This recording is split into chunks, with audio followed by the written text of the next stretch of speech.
Welcome to Orah Unleashed, the podcast that helps educators in K-12 schools unleash their potential to help students reach theirs. Join us as we feature experts from around the world, covering topics like student well-being, school management, technology, and more. Get ready to be inspired, informed, and empowered to make a difference in the lives of your students. We hope you enjoy this week's episode. Welcome, everybody. Dr. Chris Willard here is joining me today for a fireside-style chat. He's a leading expert in the field of mindfulness and psychology with extensive experience working with children, adolescents, and adults in a variety of settings. He is a faculty member at the Harvard Medical School and serves as president of the Mindfulness and Education Network. Dr. Willard is the author of several books, including Growing Up Mindful and Raising Resilience, and has been featured in numerous media outlets such as the New York Times and NPR. He's also got a couple of TEDx talks as well for those of you that haven't seen them already. His innovative work has helped to integrate mindfulness practices into schools, hospitals, and community centers around the world. So welcome, Chris. Thank you so much for having me. Yeah, this is fun, and it's great to meet new folks from around the world. Hopefully you can understand my accent as we go. It's tricky, but I think I got it. Yeah, and I know I do a lot of work in education and psychotherapy and mental health, a lot of work consulting in international schools and in different parts of the world, which I absolutely love. So I've got this like longstanding interest in mindfulness and particularly mindfulness with kids, and I know and teenagers too. And I know usually when I say that, people are like, yeah, please, what does that really look like? And I want to start by sharing a bit of my own experience, which is I never heard the word mindfulness growing up. Of course, now it's very, very trendy so many places. But I think back to experiences I had when I was a kid. Like I remember going to this camp and the counselors would have us, they'd say like, we're going to walk as silently as you can in the woods. Like, can you walk without making a sound? And this, then many years later, I took a mindfulness-based stress reduction course and went on some mindfulness retreats, and we did mindful walking. And I thought back to that experience of, if you've ever tried to walk as silently as you can, especially in the woods, it's, you're not thinking about the past or the future. You're just thinking about like, what is each footstep doing? What's the texture of the forest floor? Is there a leaf here? Is there a root? Right. And so totally immersed in the moment, just when you make it a little playful like that, or let's notice all the sounds in the forest. Can you hear the trees whispering, the brook babbling in the distance, right? This kind of thing that then years later was like, oh, this is like a mindful listening practice. So Totally. So again, like a lot of us might feel like we can't do this mindfulness thing, or this is something new, when in fact, we probably have some experiences when we were young that were something like mindfulness that also can then show us how to, in a more playful way, in a more kid-friendly way, share some of these practices. Maybe even we call them mindfulness, maybe we don't. Maybe we just call it walking like a ninja in the woods, or listening like a deer to see what we're aware of.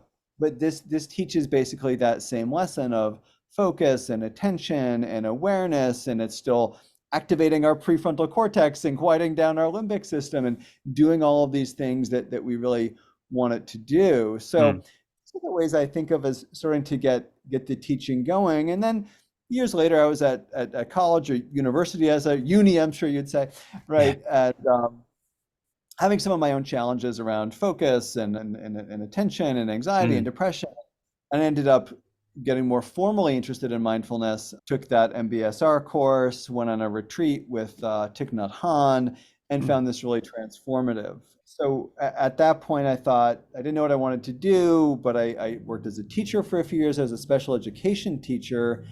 And trying to bring some of this mindfulness in, having some challenges with it, some successes, but kind of muddling through, and then went back to school to become a clinical psychologist, which is kind of my day job now. And from there, doing my dissertation research on how do we teach this stuff to kids? How do we adapt it? And then that kind of grew over these past years to doing a lot of consulting in schools. How do we create a more mindful school environment? How do we get the kids to buy in, the adults to buy in?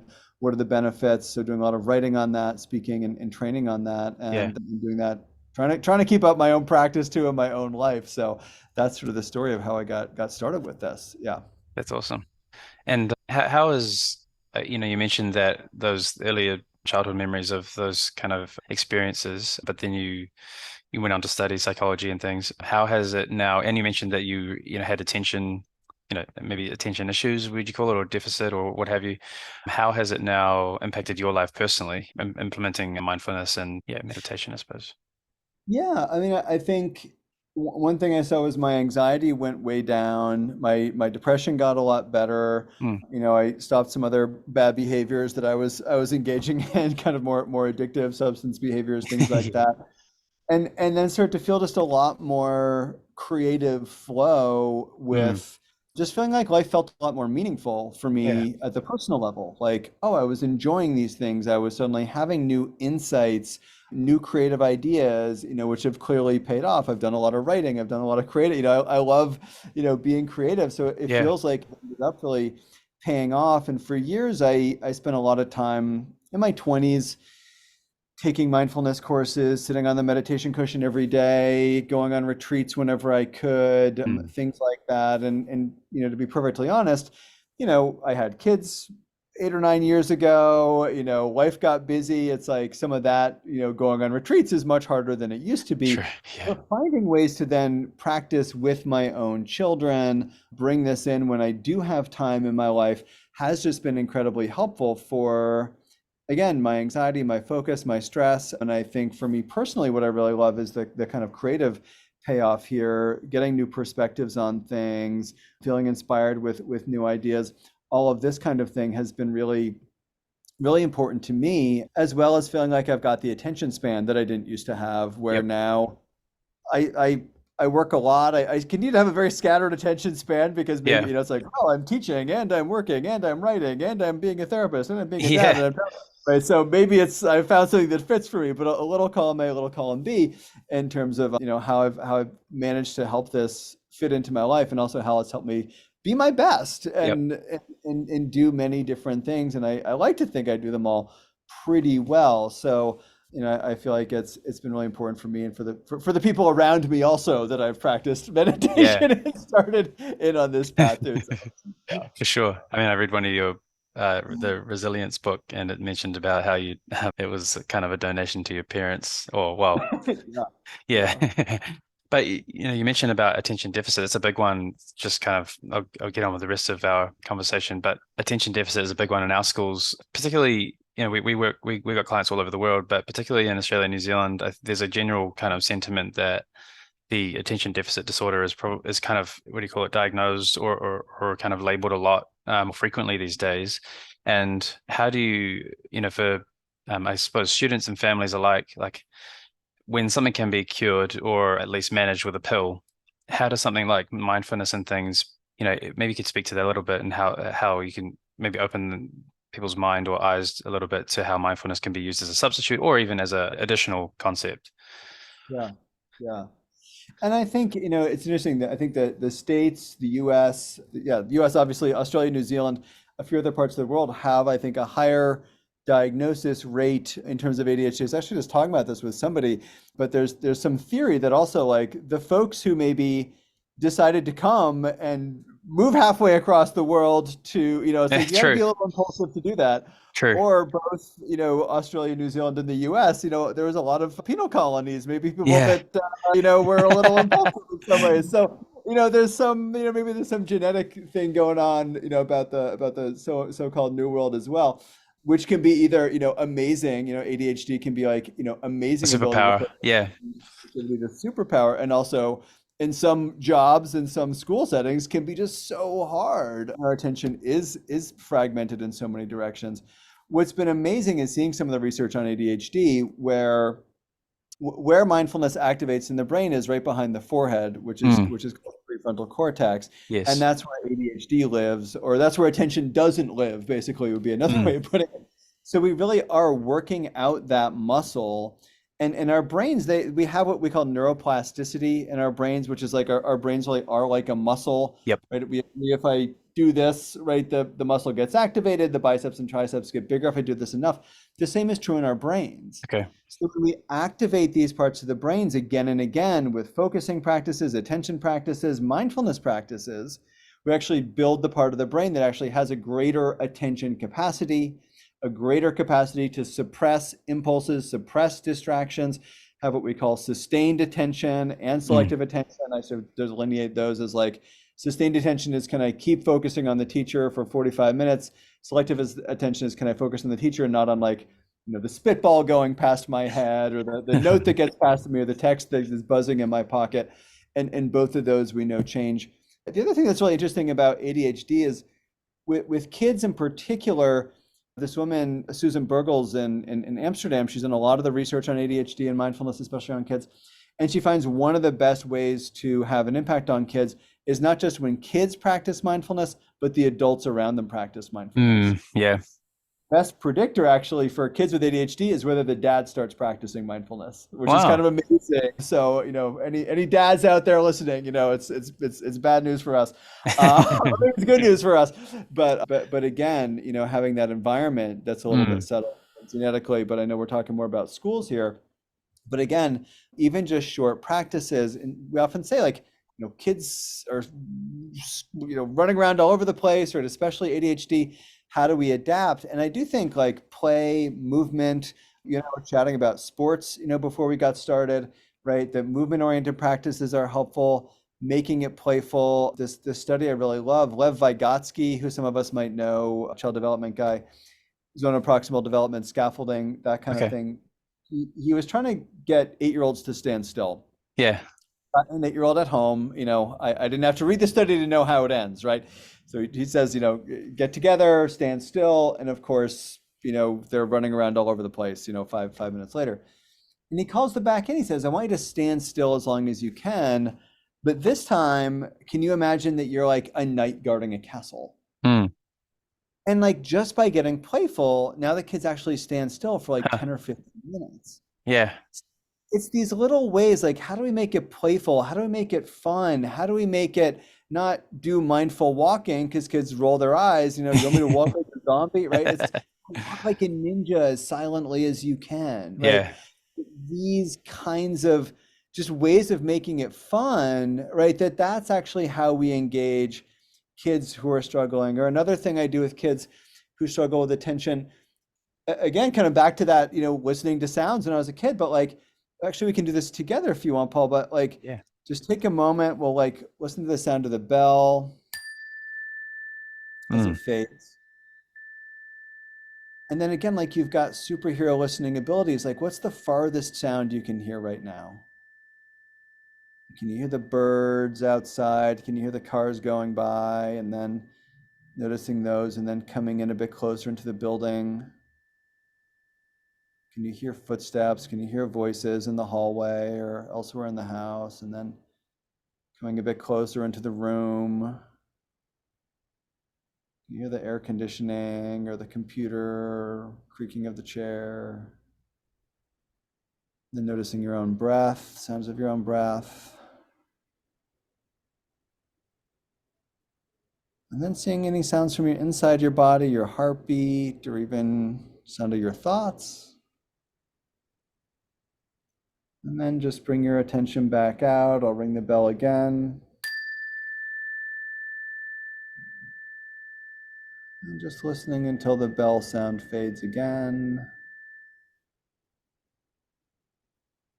And for me, what was this, a minute maybe? Yeah. Right? Giving a kid with attention issues like a lot of guidance. We're not saying, oh, just listen to sounds, because they'll be, their brain will be all bouncing around all over the place. They'll be bored. They'll jump out of their seat.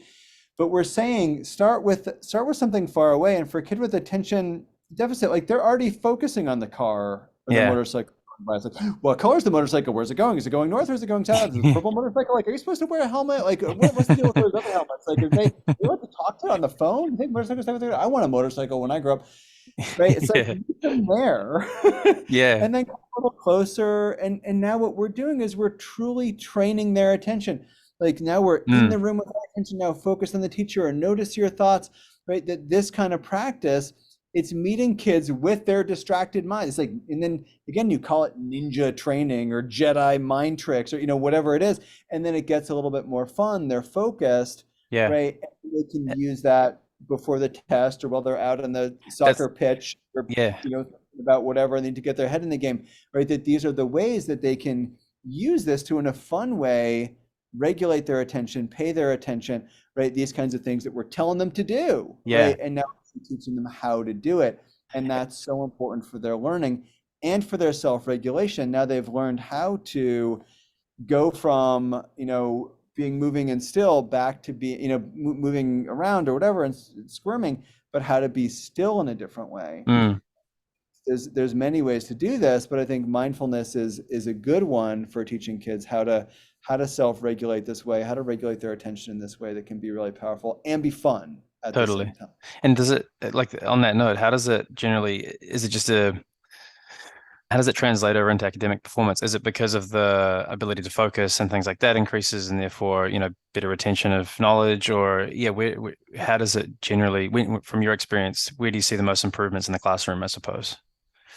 Yeah, so we see different improvements at different kinds of levels. I want to sort Yep. of start at the top, which is with teachers. So when teachers Mm. and educators practice mindfulness, actually what we see is that the kids are performing better, the kids are Huh. paying better attention, the kids show up to school more just when the teacher is practicing mindfulness. Right. Or when the teachers and educators do things like practice some compassion or even empathy building practices, like, and then I'll get into the kids in a moment. But what we see, for example, the study I read about a school where there's a lot of disciplinary referral issues, actually, this is a special education school, this first study, Mm. kids were very dysregulated, and they were having to restrain the kids physically. Like this is like a mental health facility.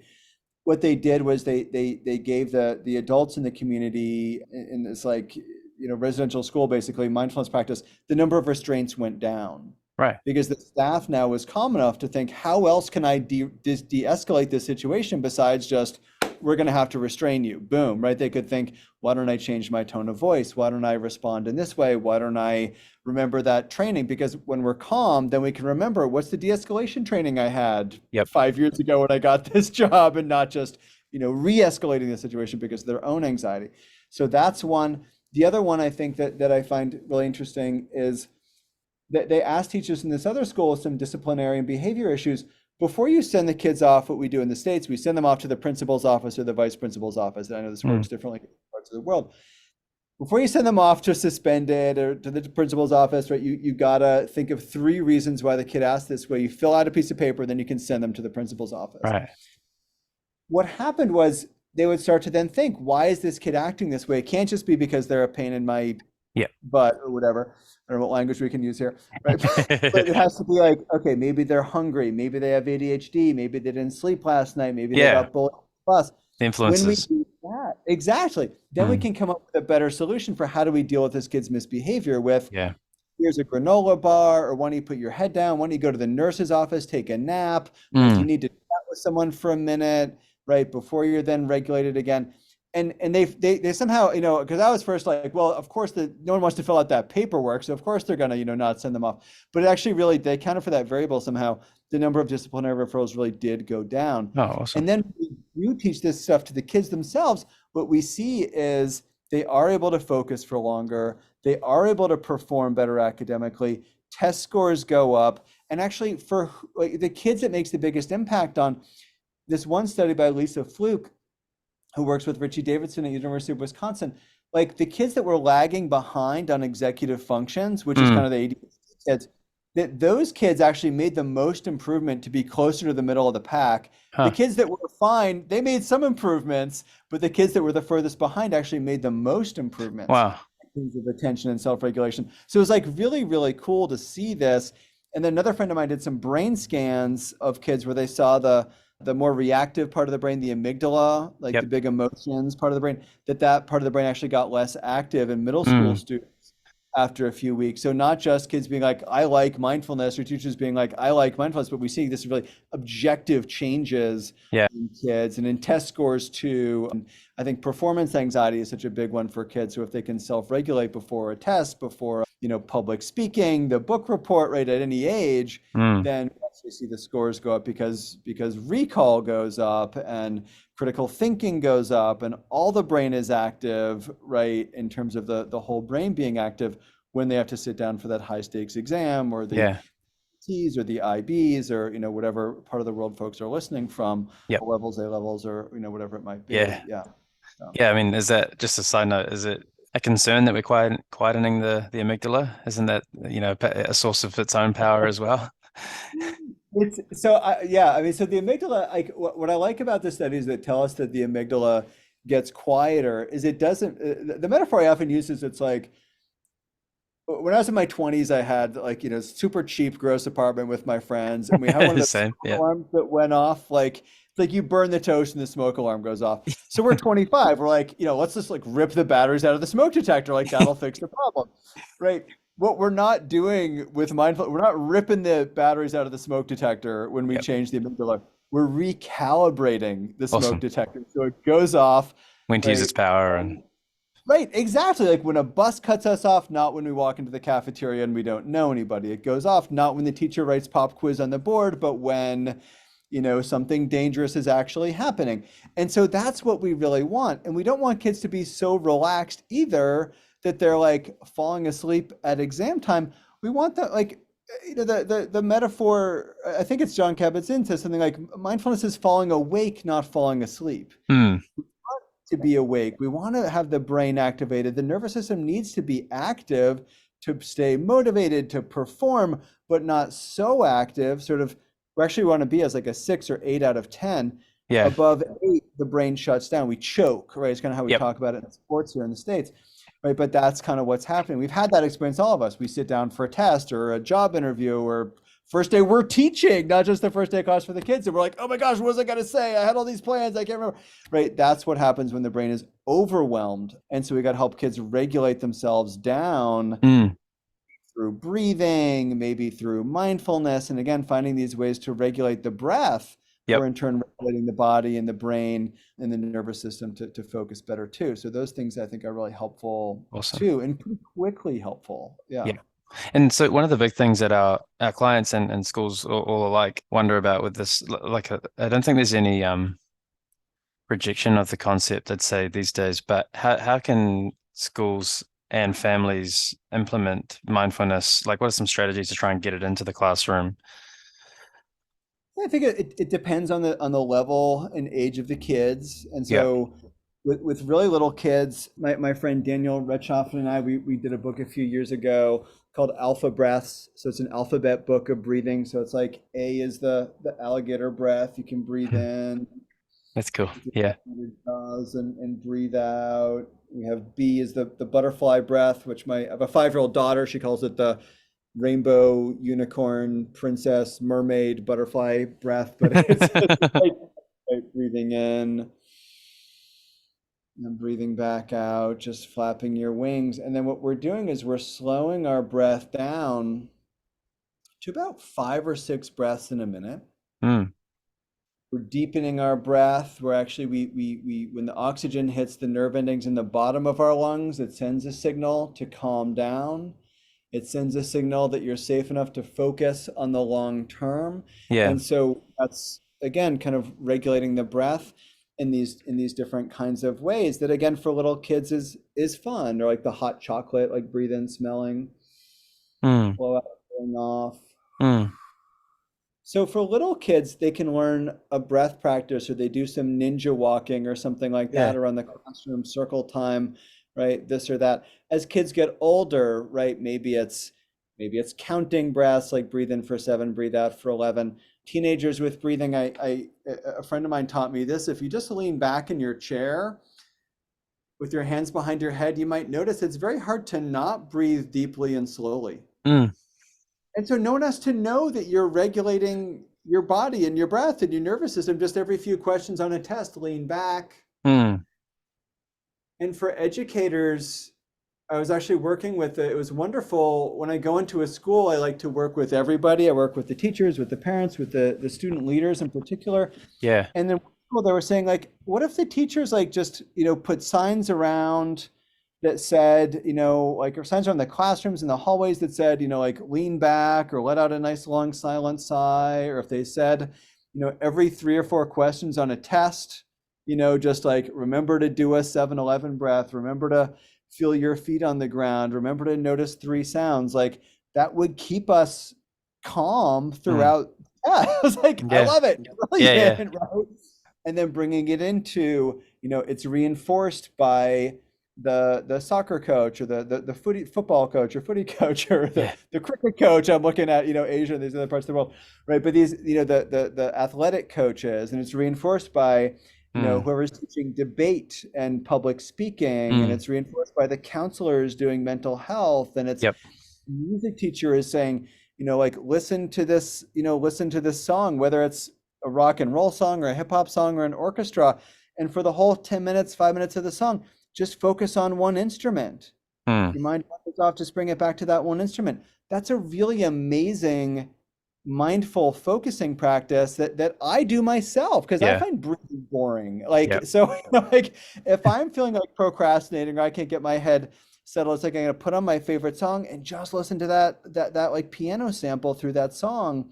And I'm a bit more focused by the end of Mm. that 4 or 5 minutes of that song.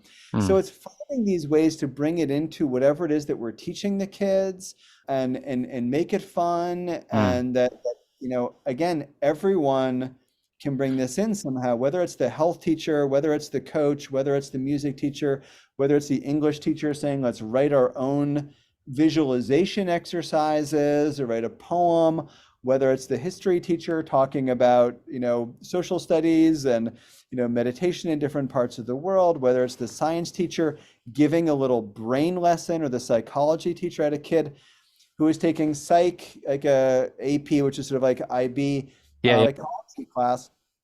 And I gave him that little brain lesson about different parts of the brain activated with mindfulness. And we'd done mindfulness for a year together. And when I gave him the little brain science lesson, he goes, "Oh, Dr. Willard, I always liked mindfulness, but now I know it's real." And I was like, "Dude, like, what do you mean now you know it's real? Like this is," but that was like hearing the brain science, which was helpful for him for his, psych Yep. exam he was taking. But he then started practicing every day and Yeah. not just in our So sessions. He wasn't just humoring me. He was like, "Oh, yeah. this is cool. I'm gonna download some apps and do this." Yeah. On that note, Chris, when you are coming to schools, it sounds like it takes, buy-in and kind of a commitment from the leadership down, I suppose, for lack of a better way to say it. What are the kind of misconceptions around mindfulness and Eastern philosophies in the schools that you come across? Like, because even if the leadership's bought in, then they've got to try to convince the rest of the team, or the other way around. So where do you kind of see those misconceptions, and maybe talk to those a little bit? Yeah. Yeah. I mean, I think there's, a few different ways. I think, again, thinking about how do we get the adults to buy in, how do we get the kids to buy in, that those are separate. With the adults, one thing I do when I go and I work in a school is I often, sometimes I bring a slideshow with me, but showing those pictures of the brains that have grown new gray matter and connections when we practice mindfulness is really, really powerful. Mm. And hearing about those studies, those benefits, that this improves concentration capacity, it improves critical thinking, right? When the adults start hearing that, Mm. they focus in a different way. It doesn't just feel like this is a waste of time. What's the return on investment? The students are Yeah. supposed to be stressed out. This is a high pressure, high achieving, high performance school. But it's like, no, if you invest a minute of your day in mindfulness, the kids will do better, in the long run. So that I think that kind of message is important, that it doesn't have to take a lot of time. That, when you give folks an experience too of mindfulness, they see, oh, when we took that minute to listen to sounds or do a breath practice, I felt calmer, more awake, more focused, more open to learning. Isn't that how you want your students to feel, right? Yes. That's how I want them to be in my class. That's how I want them to be when they sit down for the exam. Because again, we know what it's like to be so jammed up, so overwhelmed that the brain really does, our bandwidth shuts down when we're overwhelmed like that. So I think those are the buy-ins for the school.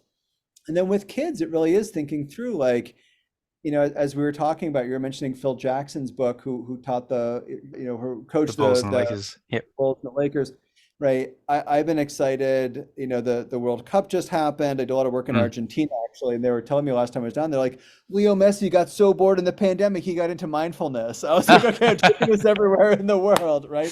Simone Biles, who's, the Olympic gold medalist, athlete, gymnast, right? I heard her on the radio talking about mindfulness. There's a lot of pop stars, people in popular culture, high-powered people in the business world. There are a lot of Yeah. people in the sports world who are using mindfulness. So it's like it can help with your game. It's not going to make you the most popular kid in school. That's an overpromise, but like, do you want to feel more confident in social situations? Or have you ever been around those people where you just feel really good, whether they're an adult or another kid? It's like, well, that's charisma, and that comes from being present. Like Yeah. you feel good in their presence. Like you can cultivate that through mindfulness. Or do you want to be a good friend? You can help your friend out with, if your friend's having a panic attack, teach them this 7-Eleven practice or this feeling your feet on the ground practice. That'll help them. But let's maybe practice it together to make sure you got it down, right? Yeah. But that kind of thing, I think, can help the students to buy in, or this will help activate your brain for long-term focus for the test or for studying, or help you through writer's block, right? And again, not Yep. every kid is academic. So where does it help socially? Where does it help athletically? Where does it help creatively? And everyone's got something that they wish they felt a little bit less anxious about. And when you can identify that, you can help the kid to buy in. And do you see that you mentioned before, high-powered school, etc.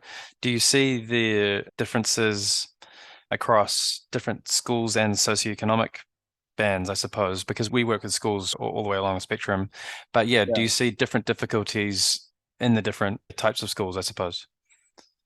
Absolutely. And I do a lot of consulting, from super elite private schools to really underfunded, challenged public schools, both in the States and in different parts of the world. I always try to bring different groups of people together, especially when I travel, to invite other schools in. And I think what we do see is, fundamentally, all these kids and all the adults in the schools are stressed out, are burned out, are worried about, a lot of different things.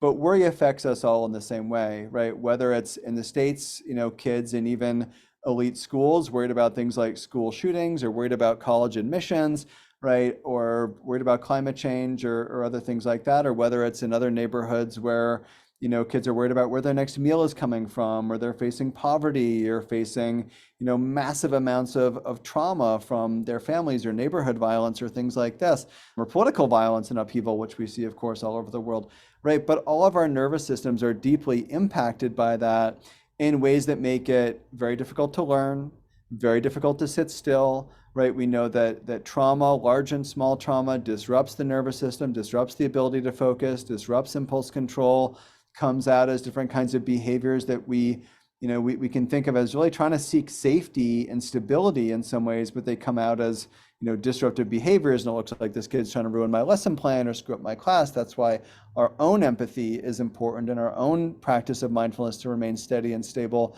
in the face of a kid's meltdown is really important.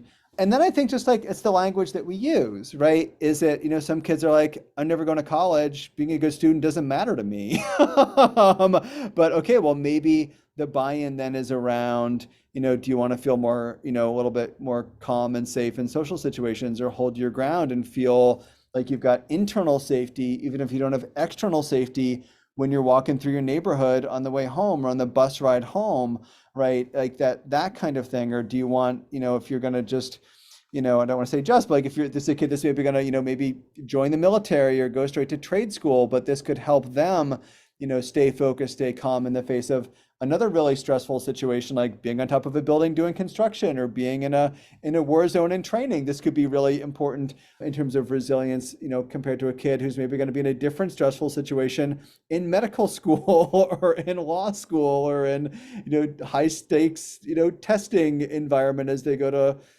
more elite colleges and academics. So I think it's just a matter of like why we're doing these practices, but I think our bodies get stressed out in the same ways, even if it's for slightly different reasons. And so I think changing the metaphors, pointing to different role models to get that buy-in, I think can be important. But what's amazing is the diversity of people who are practicing this stuff, like looking at, everyone, again, from like hip hop stars to athletes to CEOs to the United States Supreme Court Justice who just retired last year was a mindfulness guy, right? It's just sort of interesting to look at these different folks that are talking about this and practicing this, that might be who our kids are looking up to. And then, of course, the epidemic of mental health. One thing I've seen in my travels around the world is that I actually mental health has gotten worse. one thing that's happened is that stigma, I think, has gotten better, so that I travel in parts of the world and kids talk openly about mental health issues in a way that they didn't even 5 years ago. But they also have a lot of bad information about mental health. like I saw on TikTok that like it's okay to have social anxiety, but I saw that to like manage my social anxiety, I should do this. It's like, no, that's not right. But here's some ways you can maybe, learn how to manage your social anxiety or, depression or whatever it might be. And so really empowering kids then that mindfulness can be helpful with depression, with anxiety, with stress, with trauma, with helping them be stronger and more resilient in regards to these challenges that they face, so that they don't have to then feel like, my anxiety means I have to stay home. No, it doesn't. It means that if you practice mindfulness or you do these other self-regulation strategies, you can have anxiety and you can still go to that party and you can still take that test and you can still get out. You just might want to think about how you use the skills that you've hopefully learned or can learn so that you can do that. It's not going to make the world an easier place, but it will make you stronger to deal with a really challenging world. And I think that's a really empowering message for kids. This is not going to change the world, but it's going to make you able to be stronger to deal with the ways that the world is challenging. So, yeah. Makes sense. And so it's really one of the things I took away from that was being able to relate mindfulness to how it'll benefit each specific child. So like you said, someone might want to be a builder, someone might want to be in the army, a lawyer, a surgeon, and how that'll relate to their specific kind of life goals and trajectory, I suppose. Would you say that's right? Absolutely. Be a mindfulness influencer. Every kid now wants to be an influencer, right? Be a mindfulness influencer. No, I don't know. But and in terms of ways to, I guess, what we run into, I suppose, is schools where the teachers are like, we're in, but how do we get the students who are so used to quick dopamine hits these days for a reward system to realize the benefits of the 10 breaths they just took, or slowing down a little bit in the classroom? Like, is there a way that we can kind of communicate to the students in a quicker way, or give them some sort of a quicker payoff to stimulate the behavior? Yeah, I do think that mindfulness, to me, I think the good analogy for these practices is that they are mental exercise, like working out is physical exercise, and even down to that neuroplasticity, the brain is like a muscle thing. But it really is like the more you practice, the more you're going to get, and that means, if you only work out for 2 minutes a day, it is better than nothing. But if you work out for an hour a day, you're going to get stronger. But we feel better if we take the stairs instead of taking the elevator. And so how can we find shorter practices, knowing that our kids not just are distracted by screens and all these other great dopamine hits, but also that they often don't have the time. They are studying for their international baccalaureate, exams. They are busy with sports 3 or 4 seasons a year. They have other obligations. It is hard to fit in. And so, well, in many ways, I'd like to say everyone should sit still on a cushion for 20 minutes a day, right? I think even if we just introduce to kids, here's a 1-minute way to settle your mind and regulate your nervous system and get yourself focused.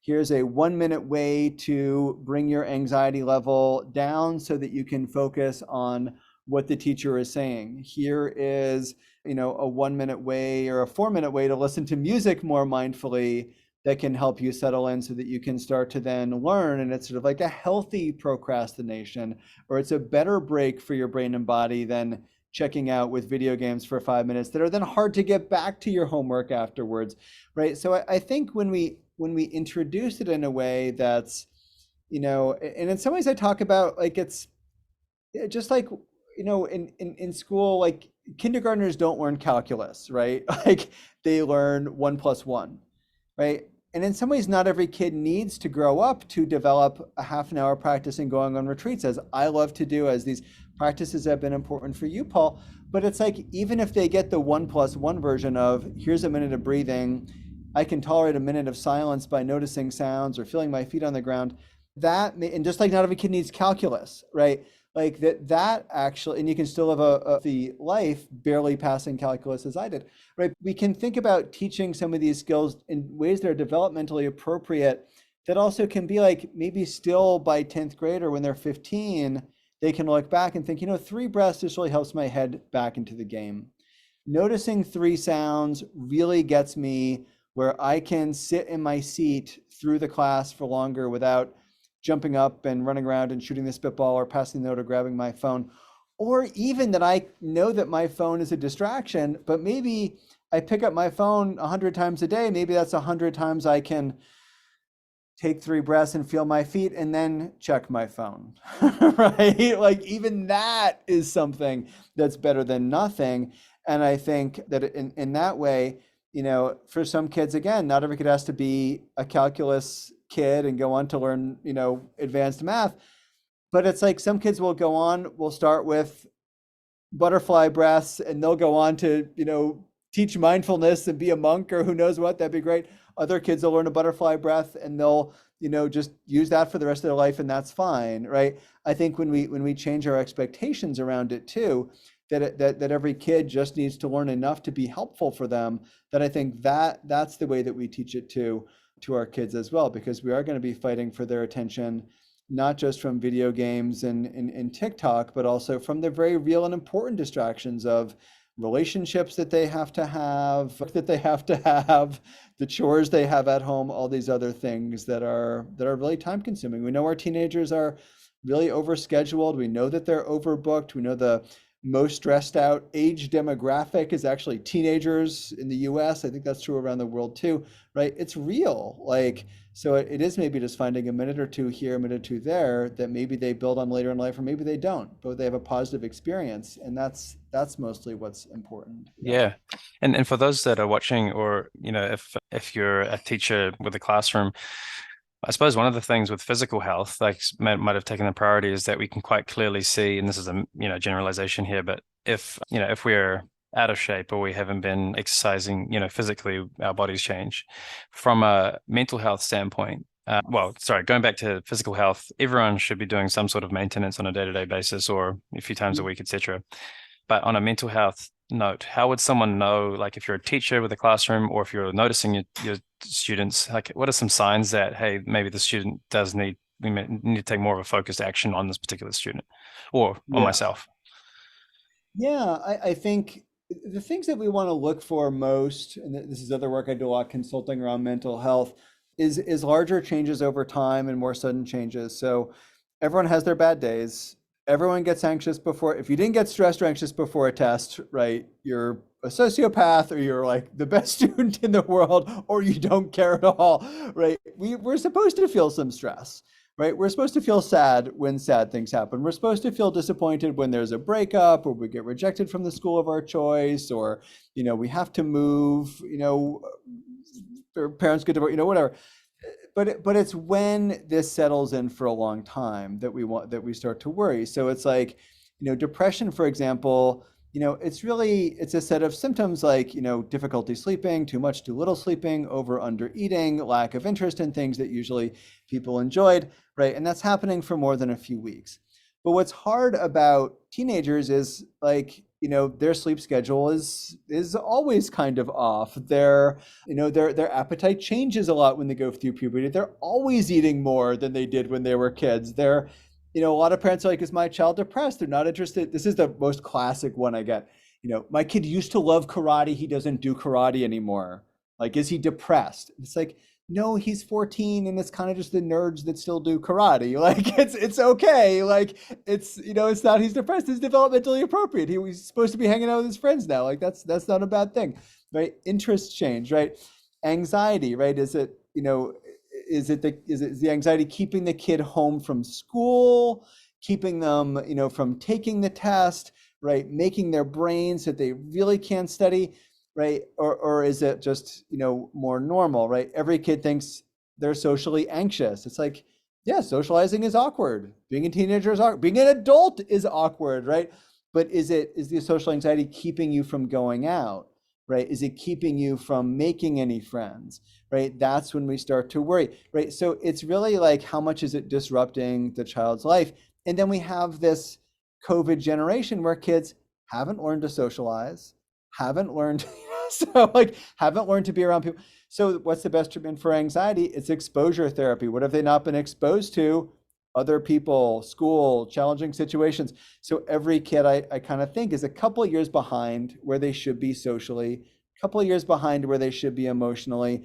That bubble is starting to even out a little bit where kids are getting a little bit back to where they were, but still socially kids are behind. Just as they're behind with their math, or they've got weird gaps. It's like this kid's division is where it should be in fifth grade, but their multiplication is like, what happened? It's like, well, it's because they got the division that week in school and then it got canceled the next. So think about that developmentally too. It's like some of their social skills are great, but their frustration tolerance is, really not there, or, their empathy is not there, but their, manners are there, right? So it's going to take a while to sort some of this out too, in terms of what do they just not learn in the pandemic. And I think that's something to look for. And I know you have a lot of, Asia Pacific folks listening in, and that's a place where there were longer lockdowns and more Zoom school for longer than we had in the States and Europe. And so that might be more of a concern in those places too. Yeah. Yeah, absolutely. I think I was speaking to an educator the other day, and one of the other, I suppose, lagging effects is that during that period of lockdowns, especially the longer lockdowns, like you mentioned, a lot of the students became reliant on kind of everything being done for them. So their lesson plans were there in front of them. They just were told very clearly what they needed to do. Unfortunately, cheating a lot more because they could. Yep. And so now that we're back at school and no longer have those resources at our fingertips, there's like a real sense of entitlement among the younger that kind of high school generation at the moment. So yeah, that's definitely an impact. And so if we were students that are really struggling, how do we get them to see the benefit in putting in the work necessary to develop the coping skills and feel better and more confident because of that? Yeah. I mean, I think it's hard because developmentally, kids' brains just can't see the future, can't see the impact of their behavior very well. So it's like trying to help them see. That's that prefrontal cortex, right? That's that. Exactly. Yeah. Right. It's not there till we're 30, guys, is it? Or something like that.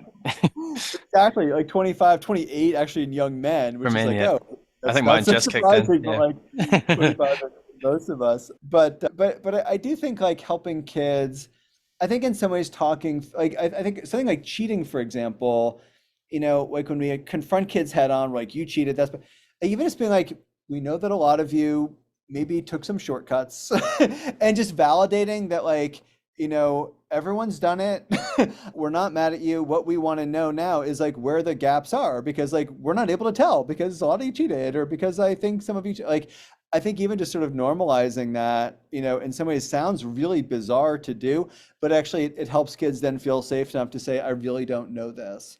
And also, so normalizing like that there are gaps, helping kids catch back up in, where they have, not just the academic gaps, but the social and emotional gaps that, we were all not learning how to get along with people very well. We probably all did a little bit more anonymous bullying online, with strangers and friends than we used to, I think, in some ways, talking about that impact. And we felt that also, that people were not so nice online sometimes, or, it was easier to be away from people, right? Or it was easier to take a look at my notes when I wasn't really supposed to, or take a little bit longer when I wasn't really supposed to, or things like that. So I think kind of validating that happened is important to do.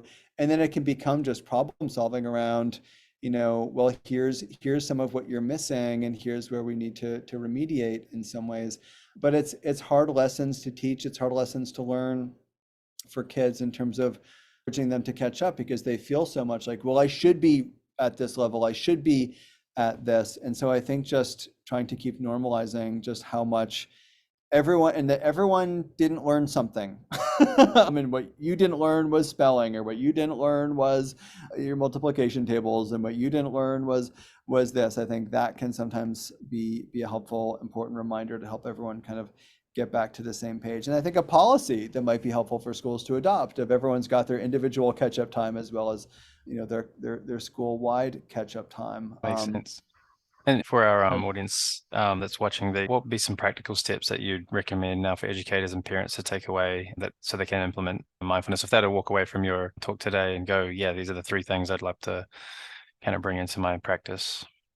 Yeah, I mean, I think, I really do feel like a few things. One is starting with yourself, for adults and educators to be practicing themselves.